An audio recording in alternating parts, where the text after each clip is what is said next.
والله ما طلعت شمس ولا غربت.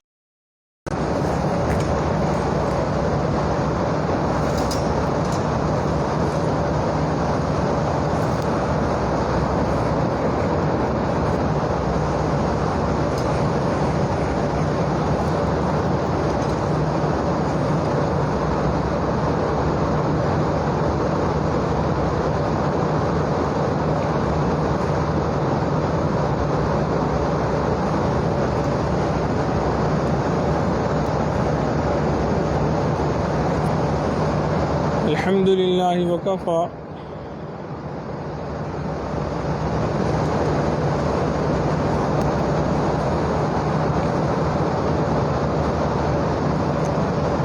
الحمد لله وكفى وسلام على عباده الذين اصطفى أما بعد فأعوذ بالله من الشيطان الرجيم بسم الله الرحمن الرحيم يا أيها الذين آمنوا إن من أزواجكم وأولادكم عدوا لكم فاحذروهم سبحان ربك رب العزة عما يصفون وسلام على المرسلين والحمد لله رب العالمين. اللهم صل على سيدنا ومولانا محمد وعلى آل سيدنا ومولانا محمد وبارك وسلم. اللهم صل على سيدنا ومولانا محمد وعلى آل سيدنا ومولانا محمد وبارك وسلم. اللهم صل على سيدنا ومولانا محمد وعلى آل سيدنا ومولانا محمد وبارك وسلم. اللہ رب العزت ارشاد فرماتے ہیں یا ایھا الذین آمنوا، اے ایمان والو، ان من ازواجکم و اولادکم عدو لکم، بے شک تمہاری بیویاں اور تمہاری اولادیں تمہاری دشمن ہیں، فاحذروہم، ان سے بچ کر رہو. یہاں سوچنے کی بات تو یہ ہے کہ اولاد تو ماں باپ کی خیر خواہ ہوا کرتی ہے، اسی طرح محبت کرنے والی بیویاں جو ہوتی ہیں وہ انسان کی خیر خواہ ہوتی ہیں. تو انہیں یہ کیوں کہا گیا کہ بعض بیویاں یا بعض اولادیں دشمن ہوا کرتی ہیں؟ وجہ یہ ہے جب انسان اپنی اولاد اور بیویوں کی محبت کے اندر آ کے احکام خداوندی کو نظر انداز کرنا شروع کر دیتا ہے، پھر یہی اولاد اور یہی بیویاں انسان کے لیے دشمن بن جایا کرتی ہیں. وہ اللہ رب العزت کے حکموں کو توڑتا ہے اپنی اولاد کی وجہ سے، تو اس کا مطلب یہ ہوا کہ اولاد اب اس کی دوست نہ رہی، یہ دشمن بن گئی.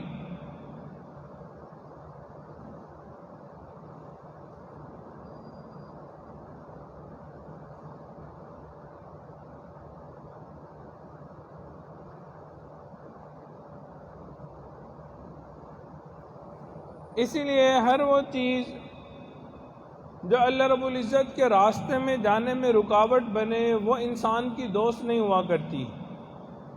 کیوں؟ ہمارا اس دنیا میں آنے کا مقصد اللہ رب العزت کی رضا حاصل کرنا ہے، اللہ رب العزت کو منانا ہے. آج کے دور میں ایک عجیب ترتیب ہے، مرد کے پاس اگر مال ہو تو اس کو خوش بخت سمجھا جاتا ہے، اور عورت کے پاس اگر جمال ہو تو اس کو خوش بخت سمجھا جاتا ہے. مرد کے اخلاق اچھے نہ ہو، شخصیت اچھی نہ ہو، اس کی زندگی میں جھوٹ اور سچ کا فرق ختم ہو چکا ہو، ان چیزوں کو کوئی نہیں دیکھتا.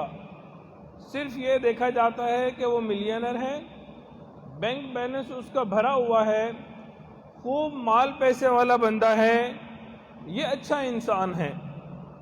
اگر عورت نیک ہے، پردہ دار ہے، باحیا ہے، با اخلاق عورت ہے، سلیقہ شعار ہے، ان چیزوں کو بعد میں دیکھتے ہیں، پہلے اس کی خوبصورتی کو دیکھا جاتا ہے۔ تو عورت کا حسین ہونا آج کے دور میں خوش بختی کی علامت بن گیا، حالانکہ اس کی بجائے نیکوکار ہونا خوش بختی کی علامت ہونا چاہیے تھا۔ تو ہم اس بات کو سمجھ لیں، کچھ چیزیں ایسی ہوتی ہیں جو بظاہر محسوس نہیں ہوتی لیکن راستے کی رکاوٹ بن جایا کرتی ہیں۔ چنانچہ 3 منزلیں ہیں اور ان 3 منزلوں کے لیے 3 رکاوٹیں موجود ہیں۔ پہلی منزل قبر ہے جو ہماری منزل ہے، اور غفلت اس کے راستے میں رکاوٹ ہے۔ دوسرا آخرت ہماری منزل ہے اور دنیا اس کے راستے میں رکاوٹ ہے۔ اور تعلق باللہ، اللہ رب العزت سے جو تعلق ہے وہ ہماری منزل ہے، اور نفس اس کی راستے میں رکاوٹ ہے۔ تو ہم آج اسی عنوان سے اس بارے میں بات چیت کریں گے کہ کون سی 3 منزلیں ہیں اور کون سی 3 رکاوٹیں ہیں۔ قبر ہماری منزل ہے اور غفلت اس کی راہ میں رکاوٹ ہے۔ اس حقیقت کو ہر بندہ جانتا ہے کہ ہر انسان نے مرنا ہے اور ایک نہ ایک دن قبر کے اندر جانا ہے۔ کل نفس ذائقۃ الموت، ہر ذی روح نے موت کا مزہ چکھنا ہے۔ لیکن عجیب بات یہ ہے کہ ہم اس موت کی حقیقت کو بھول جاتے ہیں اور غفلت بھری زندگی گزارنی شروع کر دیتے ہیں۔ تو یہ جو غفلت ہے یہ ہماری قبر کی راہ میں رکاوٹ ہے۔ آج اس بات کا مشاہدہ کر چکے، دوست سے ناراض ہوتا ہے کہ تم نے مجھے کال کیوں نہ کی، تم نے تو مجھے میسیج ہی نہ کیا۔ کیا مطلب؟ تم نے مجھے یاد نہ کیا۔ گویا وہ شکایت کرتا ہے کہ تم نے مجھ سے غفلت برتی۔ مالک اپنے مزدور سے ناراض ہوتا ہے کہ تم نے فلاں کام کیوں نہ سمیٹا، یعنی تم غفلت میں پڑ گئے، تمہیں کام مکمل کرنا چاہیے تھا۔ بیوی اپنے خاوند سے ناراض ہوتی ہے کہ آپ اتنی دیر ہو گئی گھر سے باہر گئے ہوئے ہیں، آپ نے ایک دفعہ بھی کال کر کے نہیں پوچھا کہ کیا حال چال ہے، طبیعت کیسی ہے۔ مطلب آپ مجھ سے غفلت برت رہے ہیں۔ ماں باپ اولاد سے کہتے ہیں تم ہمارے پاس بیٹھتے نہیں ہو، تمہارے پاس بیٹھنے کی فرصت نہیں ہے، تمہارے پاس ہمارے لیے وقت نہیں ہے، تم ہم سے غفلت برتتے ہو۔ گویا غفلت ہی ہے جو بنیادی طور پہ دوری کا سبب بنتی ہے۔ اللہ رب العزت نے ارشاد فرمایا وَلَا تَكُن مِّنَ الْغَافِلِينَ، تم غافلوں میں سے نہ ہو جانا، اسی لیے کہ اگر تم غافل ہو گئے تو تم مجھ سے دور ہو جاؤ گے۔ اگر تم غافل ہو گئے تو تم مجھ سے دور ہو جاؤ گے۔ اسی لیے جو شخص اپنی قبر کو یاد رکھتا ہے وہ دنیا کی مشقتوں میں رہ کے بھی آخرت کی تیاری کر لیا کرتا ہے۔ حضرت عمر رضی اللہ تعالیٰ عنہ کے پاس ایک انگوٹھی تھی جس پہ انہوں نے یاد دہانی کے لیے لکھوایا ہوا تھا کفا بالموت وعظا یا عمر، اے عمر بندے کے لیے موت کی نصیحت کافی ہے۔ انہوں نے ایک صحابی کو کہا تھا کہ میرے ساتھ رہا کریں، اور میں مختلف امور میں مصروف ہوتا ہوں، حکومت چلا رہا ہوتا ہوں، تو وقتاً فوقتاً مجھے موت کی یاد دلاتے رہا کریں۔ ایک دن انہوں نے بلایا ان کو، تو وہ سمجھے کہ شاید کوئی کام ذمہ لگانا چاہ رہے ہوں، تو انہوں نے کہا کہ اب آپ کو مجھے موت کی یاد دہانے کی ضرورت نہیں ہے۔ تو وہ حیران ہوئے، کہنے لگے کہ حضرت کیا وجہ بنی؟ حضرت عمر نے اپنی داڑھی کی طرف اشارہ کر کے فرمایا اب اس میں کچھ بال سفید ہو گئے ہیں، یہ سفید بال مجھے موت کی یاد دلانے کے لیے کافی ہیں۔ صحابہ کرام رضی اللہ عنہم کی یہ عادت مبارکہ تھی کہ وہ ہیلے بہانے سے موت کا تذکرہ کرتے رہا کرتے تھے، موت کو یاد کرتے تھے۔ اور آج کل افسوس کی بات یہ ہے کہ کہیں اگر موت کا تذکرہ شروع ہو جائے تو لوگوں کو کچھ ہونا شروع ہو جاتا ہے، یار اچھی خاصی باتیں کر رہے تھے، کیا موت لے کے بیٹھ گئے ہو بیچ میں۔ وجہ وحشت ہوتی ہے، تیاری نہیں کی ہوتی نا۔ جہاں کی تیاری نہ کی گئی ہو وہاں جانے سے انسان کو وحشت ہوتی ہے، تنگی ہوتی ہے، مشکل لگتا ہے وہاں پہ جانا۔ اور جہاں کی تیاری کی ہوتی ہے پھر وہاں کے تذکرے انسان کرتا ہے، وہاں کی باتیں انسان کرتا ہے۔ ایک دفعہ ایک جنازہ جا رہا تھا، لوگ بھی پیچھے چل رہے تھے، کسی شخص نے پوچھا یہ کس کا جنازہ ہے؟ ایک صحابی نے جواب دیا یہ تمہارا جنازہ ہے۔ پوچھنے والا ذرا حیران ہوا، صحابی فرمانے لگے اچھا اگر آپ ناراض ہوتے ہیں تو یہ میرا جنازہ ہے۔ وہ اور زیادہ حیران ہوا، پھر آپ نے اس کو بات سمجھائی، اے دوست جس نے اس دنیا سے جانا تھا وہ تو چلا گیا، اب یا اس کے بعد تمہارا جنازہ اٹھے گا یا میرا جنازہ اٹھے گا۔ تو معلوم ہوا کہ صحابہ کرام رضی اللہ عنہم اجمعین موت کو اکثر یاد کیا کرتے تھے۔ نبی علیہ الصلوۃ والسلام نے ارشاد فرمایا کن فی الدنیا کأنک غریب او عابر سبیل، تم دنیا میں ایسی زندگی گزارو جیسے کوئی پردیسی ہوتا ہے یا راستے میں چلتا ہوا مسافر ہوا کرتا ہے۔ تم دنیا میں ایسی زندگی گزارو جیسے کوئی پردیسی ہوا کرتا ہے یا راہ چلتا مسافر ہوا کرتا ہے۔ ہمارا یہ تجربہ ہے، انسان جب پردیس میں جاتا ہے تو اس کو اپنا وطن بہت یاد آیا کرتا ہے، یا راستے میں انسان چل رہا ہوتا ہے، مسافر ہوتا ہے، اس کو اپنا بیوی بچے اپنا گھر بار یاد آیا کرتا ہے۔ تو نبی علیہ الصلوۃ والسلام کا بتانے کا یہی مقصد تھا، تم دنیا میں زندگی تو گزارو مگر آخرت والے گھر کو نہ بھولو۔ تم ان دنیا کے محلات کے اندر زندگی گزارو، یہاں پہ گھر بار بناؤ، کام کاروبار بناؤ، لیکن تمہاری جو منزل ہے، حقیقی گھر ہے، وہ آخرت ہی ہے۔ ہم دنیا میں جتنے بھی مزے اٹھا لیں، جتنا بھی وقت گزار لیں، ایک نہ ایک دن ہم نے اس دنیا سے جانا ہے۔ تو نبی علیہ الصلوۃ والسلام نے فرمایا لذتوں کو توڑ دینے والی چیز موت کو یاد کیا کرو۔ چنانچہ ایک بزرگ تھے، ان کے سامنے کسی نے تذکرہ کیا حضرت فلاں بندہ تو مرتے مرتے بچ گیا۔ وہ مسکرائے اور کہنے لگے وہ مرتے مرتے بچ گیا بلکہ وہ بچتے بچتے مر گیا۔ بالآخر تو بندے نے مرنا ہی ہے، ایک نہ ایک دن مرنا ہے، وہ جتنی دفعہ بچ جائے مرنے سے ایونچولی اس نے مرنا ہے۔ اور جب انسان کے اوپر غفلت آ جاتی ہے تو حقیقی طور پہ وہ مر چکا ہوتا ہے۔ غفلت کی چند صورتیں ہیں۔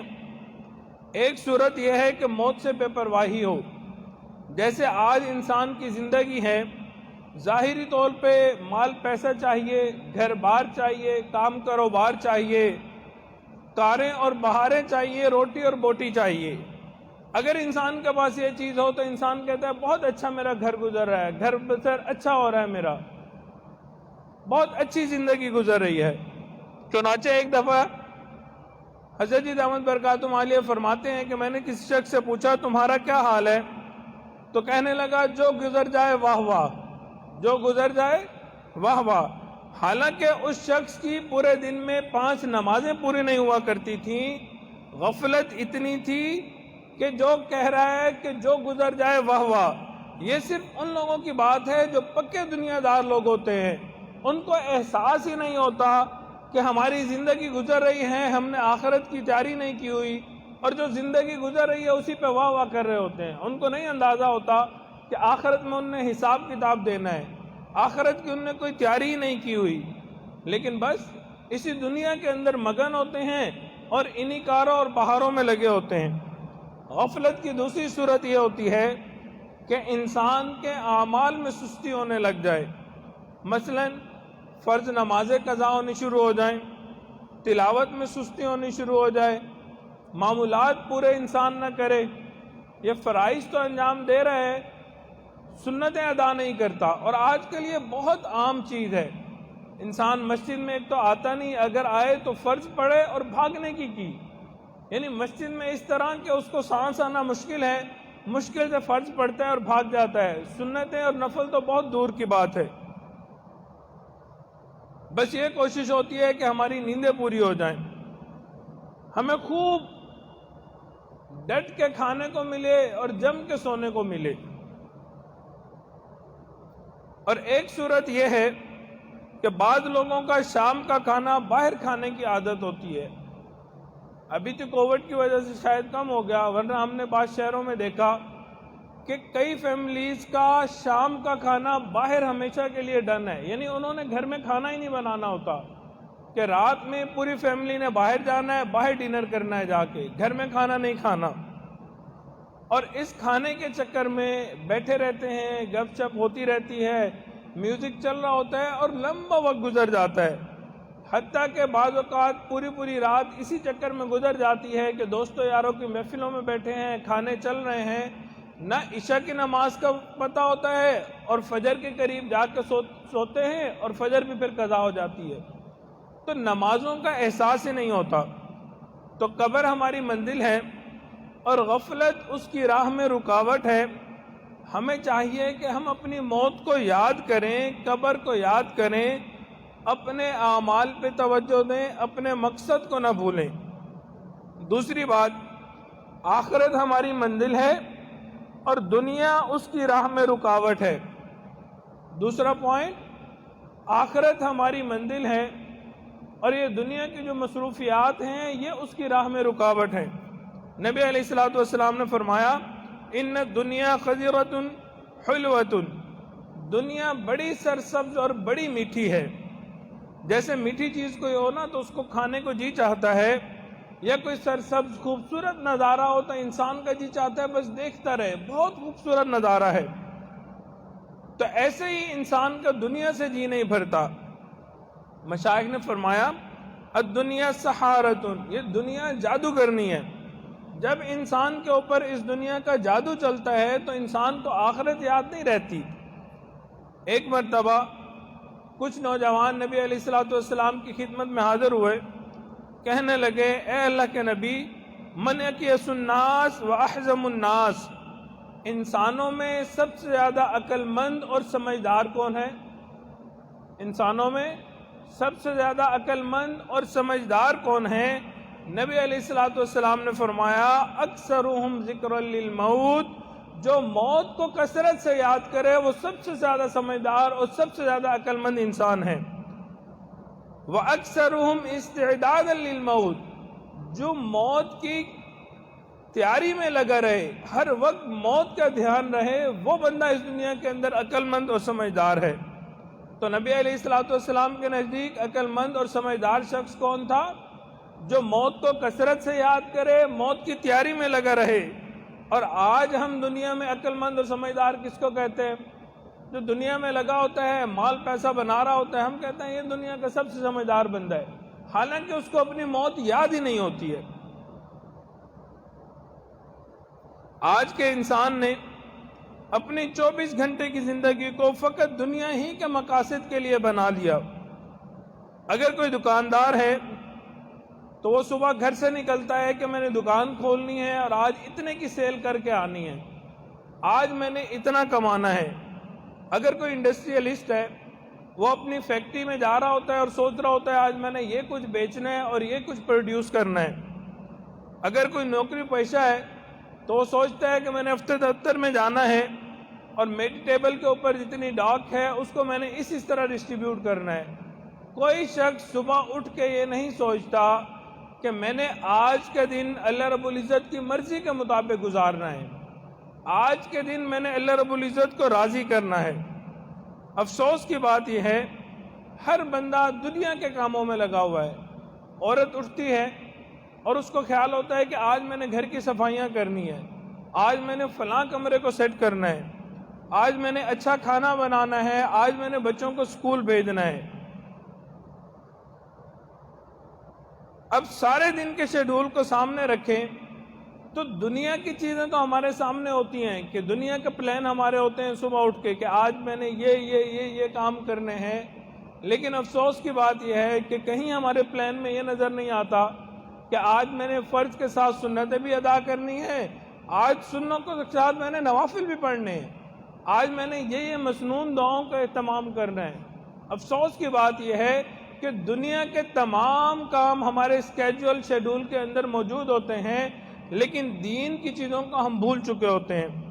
کاش کہ ایک شیڈول یہ بھی ہوتا، آج میں نے 500 نمازیں تکبیر اولیٰ کے ساتھ پڑھنی ہے، آج میں نے اپنے دن کی ابتدا قرآن مجید کی تلاوت سے کرنی ہے، آج رات میں نے باقاعدہ تہجد کی نماز ادا کرنی ہے، آج کے دن میں نے کسی بیمار کی تیمارداری کرنی ہے، آج کے دن میں نے کسی محتاج کے کام آنا ہے، آج کے دن میں نے کسی کے ساتھ جا کے اس کا دکھ اور درد بانٹنا ہے، لیکن ہماری زندگی کے اسکیجول میں یہ چیزیں نظر ہی نہیں آتی ہیں۔ یہ ایک اسکیجول کے اندر کوئی چیز ہی نہیں ہوتی کہ جس میں ہم نے کوئی ایسا اچھا اور نیک کام کرنا ہو۔ اسی لیے سچ بات تو یہ ہے کہ آج کا انسان اور تقریباً ہر انسان اسی دنیا کے اندر اپنی جنت سجانے کے اوپر لگا ہوا ہے۔ انسان کہتا ہے میری بیوی ایسی ہونی چاہیے، بچے ایسے ہونے چاہیے، مکان میرا ایسا ہونا چاہیے، گاڑی میری ایسی ہونی چاہیے، کام کاروبار ایسا ہونا چاہیے۔ جو اپنی پسند ہے اس کے مطابق خواب سوچ رہا ہوتا ہے، اور اللہ رب العزت نے تو ہر انسان کے لیے جنت آخرت میں بنائی ہے، لیکن افسوس ہم اس کے خلاف جا کے اسی دنیا کو جنت بنانے میں لگے ہوتے ہیں۔ ہمارے ایک بزرگ فرمایا کرتے تھے، اے دوست جتنا تجھے دنیا میں رہنا ہے اتنا دنیا کے لیے کوشش کر لے، جتنا آخرت میں لینا ہے اتنا آخرت کے لیے کوشش کر لے۔ اب آپ بتائیے کہ ہماری یہ جو زندگی ہے یہ 150 سال ہے، اس سے زیادہ تو زندہ عام طور پہ اب کوئی نہیں رہتا ہے۔ ایوریج عمر ہے 70-80 سال، انسان فوت ہو جاتا ہے۔ اب 70-80 سال کی عمر کے لیے ہم اتنے پاپڑ بیلتے ہیں، دن رات ہم محنت کر رہے ہیں، دن رات لگے ہوئے ہیں، اور آخرت کی زندگی جہاں ہمیشہ ہمیشہ رہنا ہے اس کی ہمیں پرواہ ہی نہیں ہے، اس کے بارے میں ہم فکر مند ہی نہیں ہیں۔ اب ہمیں خود سوچنا چاہیے کہ اگر 50-100 سال کی زندگی کے لیے یہ محنت ہے تو ہمیشہ ہمیشہ کی جو زندگی ہے اس کے لیے کتنی محنت کی ضرورت ہے۔ جب یہ احساس پیدا ہو جائے گا کہ مجھے آخرت کی تیاری کرنی ہے، پھر انسان دنیا کی ذمہ داریوں کو پورا کرے گا مگر اپنی آخرت کو بھی سنوارنا شروع کر دے گا۔ مثال کے طور پہ دیندار انسان اپنی دنیا کو ہی دین بنا لیتا ہے، دیندار انسان اپنی دنیا کو ہی دین بنا لیتا ہے۔ وہ اپنی دکان میں بیٹھا ہوتا ہے، خرید و فروخت کر رہا ہوتا ہے، لیکن دل میں ساتھ ساتھ ذکر جاری ہوتا ہے، اپنے اللہ کو یاد کر رہا ہوتا ہے۔ انسان بیٹھا کام کر رہا ہوتا ہے، ساتھ تسبیح چل رہی ہوتی ہے، سبحان اللہ سبحان اللہ سبحان اللہ۔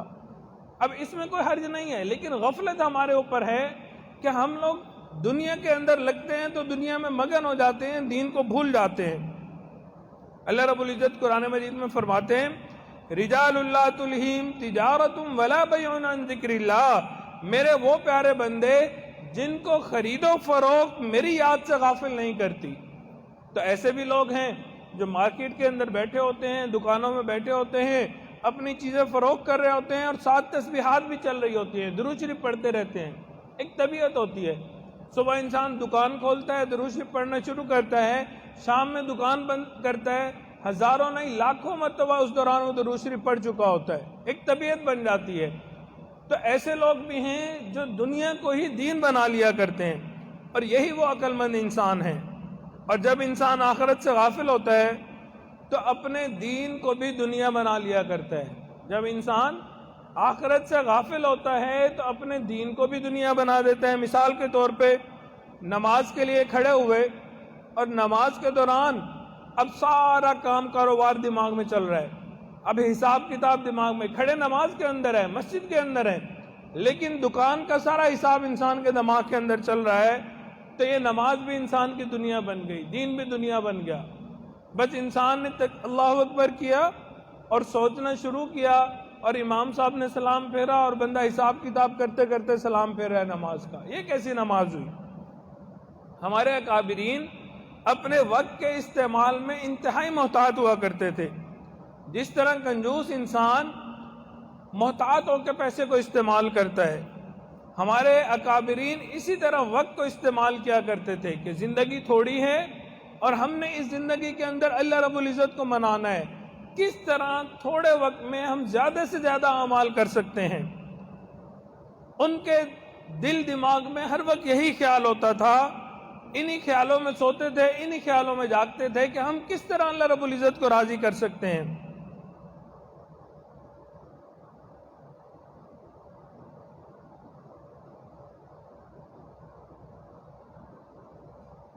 ہمارے اکابرین نے فرمایا دنیا کام کی جگہ، قبر آرام کی جگہ، اور جنت عیش کی جگہ۔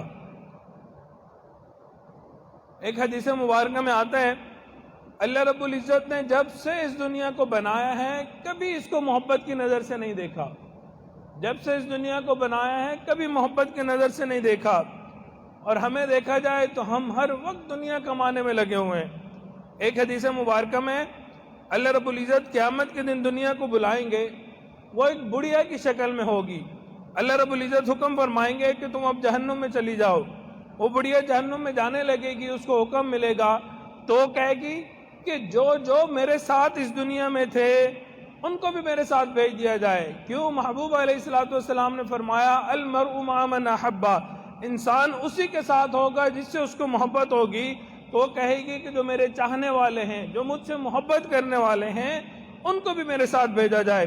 چنانچہ اللہ رب العزت فرمائیں گے جتنے لوگوں کے دلوں میں دنیا کی محبت موجود تھی، جو دنیا کو پوجتے تھے، دنیا کو چاہتے تھے، دنیا کو دین کے اوپر مقدم رکھا کرتے تھے، ان کو بھی اس کے ساتھ جہنم میں بھیج دیا جائے۔ اب تو گھبرا کے یہ کہتے ہیں کہ مر جائیں گے، اب تو گھبرا کے یہ کہتے ہیں کہ مر جائیں گے، مر کے بھی چین نہ پایا تو کدھر جائیں گے۔ تو قبر انسان کی منزل ہے، اور یہ جو دنیا ہے یہ انسان کو اس سے غفلت میں ڈالے ہوئے ہے۔ تیسری بات، تعلق باللہ، اللہ رب العزت سے جو تعلق ہے وہ ہماری منزل ہے، اور نفس اس کی راستے میں رکاوٹ ہے۔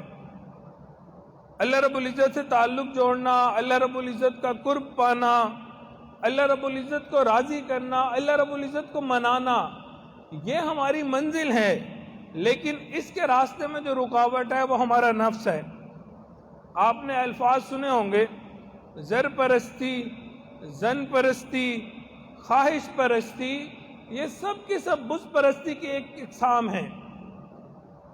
خدا پرستی کچھ اور چیز ہے۔ اللہ رب العزت قرآن مجید میں ارشاد فرماتے ہیں ارأیت من اتخذ الہہ ہوا، کیا دیکھا آپ نے اس کو جس نے اپنی خواہشات کو اپنا معبود بنا لیا؟ یعنی ایسے شخص کو دیکھا کہ وہ اپنی خواہشات کو پوجتا ہے، ان کے پیچھے لگا ہوا ہے، یعنی رب معبود نہیں رہا، انسان کی خواہشات اس کا معبود بن گئی۔ ایک حدیث مبارکہ میں ہے دنیا میں اللہ رب العزت کے بعد سب سے زیادہ نفس کی پرستش کی گئی، کسی بت کو اتنا نہیں پوجا گیا جتنا نفس کے بت کو پوجا گیا۔ بایزید بستامی رحمۃ اللہ علیہ فرماتے ہیں میں نے ایک رات خواب میں اللہ رب العزت کا دیدار کیا، میں نے پوچھا اے اللہ میں آپ تک آنا چاہتا ہوں، کیسے آؤں؟ اللہ رب العزت نے فرمایا دع نفسک وتعالی، اپنے نفس کو چھوڑ دے میرے تک آ جا۔ اس لیے بایزید بستامی رحمۃ اللہ علیہ فرماتے تھے جنت 2 قدم کے فاصلے پہ ہے، جنت 2 قدم کے فاصلے پہ ہے۔ کسی نے پوچھا حضرت کیسے جنت 2 قدم کے فاصلے پہ ہے؟ فرمایا پہلا قدم تیرا نفس میں ہوگا، دوسرا قدم آٹومیٹکلی جنت میں ہوگا۔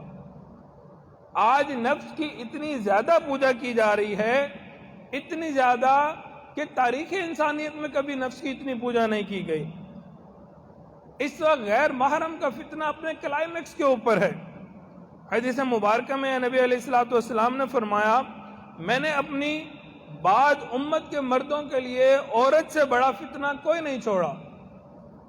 تو مردوں کے لیے سب سے بڑا فتنہ عورت ہے، اور قرآن مجید اس آیت کی اس بات کی تصدیق کرتی ہے۔ فرمایا زین للناس حب الشہوات من النساء، ہم نے مزین کر دیا انسانوں کے لیے شہوات کی محبت کو جیسے عورتیں۔ تو انسان کے لیے سب سے بڑا فتنہ عورت ہے۔ شیطان عورت کے دل میں ڈالتا ہے تم نے بن سنور کے گھر سے نکلنا ہے، تو وہ عورت بنتی ہے، سنورتی ہے کہ جی میں جاؤں گی، مجھے کولیگز دیکھیں گے، راستے میں جاتے ہوئے لوگ دیکھیں گے، زیادہ خوشبو لگاتی ہے، ذرا حسن کا پیکر بن کے نکلتی ہے، اور پھر اللہ کے بندوں کو اللہ سے توڑتی پھرتی ہے۔ اگر عورت کا تیار ہونا اپنے خامند کے لیے ہے، حلال تعلقات کے لیے ہے، وہ بالکل جائز ہے، اس کو تیار بھی ہونا چاہیے، خوشبو بھی لگانی چاہیے، صاف ستھرا بھی رہنا چاہیے، اور اگر مقصد غیر محرم کو اٹریکٹ کر رہے ہیں تو یہ بالکل ناجائز ہے۔ اور آج کل اس کی استدعا اس طرح ہوتی ہے کہ نوجوان لڑکے اور لڑکیاں ان کے دل میں خیال آتا ہے ہم نے شادی کرنی ہے، اور وہاں سے وہ ایک دوسرے کے ساتھ تعلق بنانا شروع کرتے ہیں۔ چنانچہ آج کل غیر محرم لڑکے اور لڑکیوں کی آپس میں باتیں بہت کامن چیز ہے، اور افسوس کی بات یہ ہے کہ یہ صرف کالج یونیورسٹیوں میں نہیں ہے، ہر جگہ یہ کامن ہے۔ آپ مدرسہ لے لیں، آپ مسجد لے لیں، آپ کوئی جگہ لے لیں، ہر طرف یہ اتنا عام فتنہ ہو چکا ہے کہ الامان والحفیظ۔ اس لیے حضرت جی دامت برکاتہم عالیہ بہت پہلے سے فرماتے ہیں یہ جو ہماری پاکٹس میں سیل فون ہے، یہ سیل فون نہیں، ہیل فون ہے۔ وجہ، اگر ہم صحیح استعمال کریں گے تو اس سے فائدہ لے سکتے ہیں، اور اگر اسی فون کو غلط استعمال کریں گے تو یہی فون ہمیں جہنم میں لے جانے کا سبب بن جائے گا۔ آپ نے دیکھا ہوگا ہر گھر کے اندر تاریں ہوتی ہیں، ساکٹس ہوتی ہیں، ہمیں پتہ ہے کہ اس کے اندر کرنٹ ہے، اگر ہم ہاتھ لگائیں گے ہمیں کرنٹ لگ جائے گا، ہماری موت واقع ہو سکتی ہے۔ اسی طرح یہ جو فون ہے یہ بھی خطرناک چیز ہے، اگر ہم اس کو احتیاط سے استعمال کریں گے، صحیح طریقے سے استعمال کریں گے پھر تو فائدہ مند چیز ہے، اور اگر ہم اسی کا غلط استعمال شروع کر دیں گے تو یہی فون ہماری ہلاکت کا باعث اور سبب بن جایا کرتا ہے۔ تو آج کے دور میں عجیب ترتیب ہے کہ انسان غفلت کے اندر پڑا ہوا ہے۔ پہلے زمانے میں لوگ کہتے تھے بچہ یا بچی گھر سے باہر ہیں ان کے اوپر نظر رکھو، لیکن آج افسوس کی بات ہے کہ گھر کے اندر بند کمروں میں زیادہ بچے رہنے لگے تو انسان کو پریشانی ہوتی ہے کہ کیا وجہ ہے، کمرہ لاک کیوں کیا ہوا ہے؟ کیوں؟ یہ جو سیل فون ہے اس نے تباہی مچائی ہوئی ہے۔ آج کل خلوت کے گناہ زیادہ ہو چکے ہیں۔ اس کا مطلب کیا ہے کہ دل میں اللہ رب العزت کا ڈر نہیں ہے۔ جب انسان کے دل میں اللہ کا ڈر نہیں ہوتا پھر انسان خلوت کے گناہ کرتا ہے۔ حدیث مبارکہ میں ہے قیامت کے دن اللہ رب العزت جن لوگوں کی طرف آنکھ اٹھا کر نہیں دیکھیں گے ان میں ایک زانی ہوگا اور دوسرا بے پردہ عورت ہوگی۔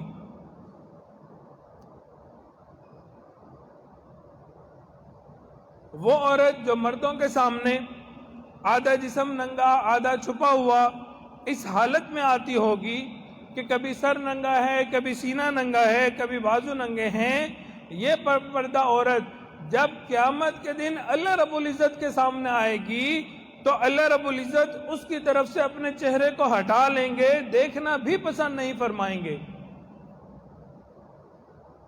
اور جو بندہ بڑھاپے میں زنا کرتا ہوگا اس کو بھی اللہ رب العزت دیکھنا پسند نہیں فرمائیں گے۔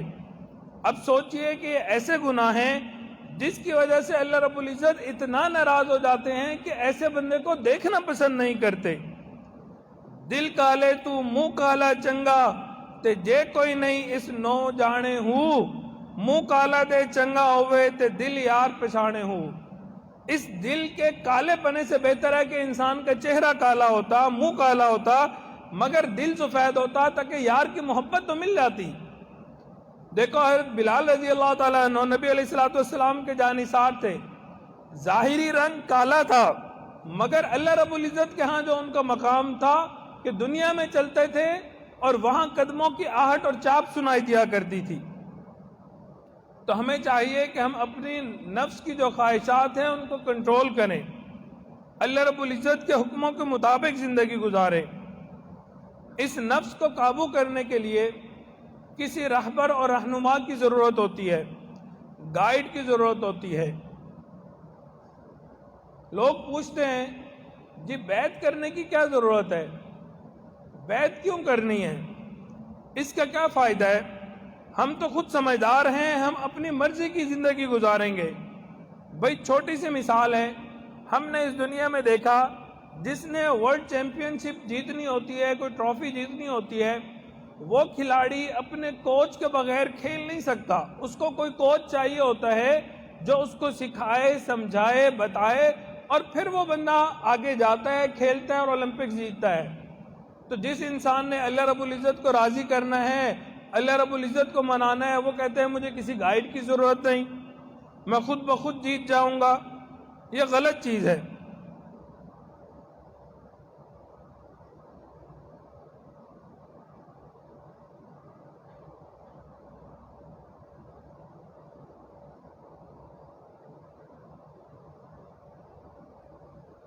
ہمیں چاہیے کہ ہم اپنی زندگی اللہ رب العزت کی رضا حاصل کرنے کے لیے لگائیں۔ اب اس کا مقصد یہ نہیں ہے کہ آپ نے دنیا کے کام کاروبار کو چھوڑ دینا ہے، نہیں۔ ہمارے بزرگ فرماتے ہیں اللہ رب العزت کو حاصل کرنے کے لیے کہیں جنگلوں، غاروں اور پہاڑوں میں جانے کی ضرورت نہیں ہے، انہی گلی کوچوں اور بازاروں میں رہ کے ہم نے اللہ رب العزت کو پانا ہے۔ اور نبی علیہ الصلوۃ والسلام کی زندگی ہمیں یہ بات سمجھاتی ہے۔ آقا علیہ الصلوۃ والسلام نے لوگوں کے اندر رہ کے ہمیں بتایا کہ ہم کیسے اللہ رب العزت کی محبت کو پا سکتے ہیں۔ آقا علیہ الصلوۃ والسلام نے تجارت فرمائی، ہم تجارت کرتے ہیں، کام کرتے ہیں، گھر بار میں بیٹھتے ہیں، دکان میں بیٹھتے ہیں، دنیا کے معاملات کر رہے ہوتے ہیں، لیکن ہمیں چاہیے کہ ہم دین کو اپنے ساتھ لے کے چلیں۔ جہاں ہم دین کو سائڈ پر رکھ دیں گے اور صرف دنیا کو لے کے چلیں گے، وہاں ہماری تباہی شروع ہو جائے گی۔ تو آج بتانے کا مقصد یہ تھا کہ 3 ہماری منزلیں ہیں اور اس کے راستے میں 3 رکاوٹیں ہیں۔ دعا ہے اللہ رب العزت ہماری ان رکاوٹوں سے حفاظت فرمائے، اللہ رب العزت ہمیں ہماری صحیح منزلیں عطا فرمائے، اور اس زندگی میں اللہ رب العزت کو راضی کرنے کی توفیق عطا فرمائے، اور کل قیامت کے دن اللہ رب العزت محبت کی نظر سے ہمیں دیکھیں اور محبت کے ساتھ راضی ہو کے ہمیں جنت عطا فرمائیں۔ وآخر دعوانا ان الحمد للہ رب العالمین۔ سنت ادا کر لیجیے۔